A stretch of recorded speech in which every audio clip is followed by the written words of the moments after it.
ছাত্ৰ একতা সভাৰ দ্বাৰা আয়োজিত গুৱাহাটী বিশ্ববিদ্যালয় সপ্তাহৰ আজি পঞ্চমটো দিন আৰু এতিয়া ট্ৰেজাৰ হাণ্ট কম্পিটিশ্যন চলি আছে। এয়া হ'ল আমাৰ ট্ৰেজাৰ হাণ্ট কম্পিটিশ্যন চলি আছে, প্ৰায় শেষেই। তো ট্ৰেজাৰ হাণ্ট কম্পিটিশ্যনৰ ৰুল ৰেগুলেশ্যনখিনি কেনেকুৱা আছিলে বা কেনেকুৱা হয়, কাৰণ এইটো এতিয়ালৈকে শেষ হোৱা নাই, ইয়াৰ প্ৰগ্ৰেম কালিও হ'ব। সেইকাৰণে যিসকলে এতিয়ালৈকে গোটেইখিনি নিয়ম জনা নাছিলে তেওঁলোকে যাতে এই বিষয়ে অৱগত হয়, সেয়ে মই ছাৰক এই বিষয়ে ক'বলৈ মই অনুৰোধ জনাইছোঁ।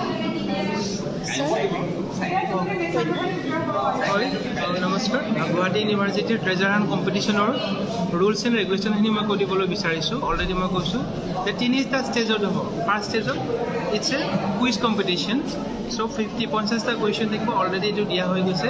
তো 50টা কুৱেশ্যনৰ ওপৰত যোনে মানে আমি ৰিজাল্টটো চাম যে 16টা টিম আমি চিলেক্ট কৰিম, যে বেছি নম্বৰ পৰা চিলেক্ট কৰিম, যে বেষ্ট 16 টিম।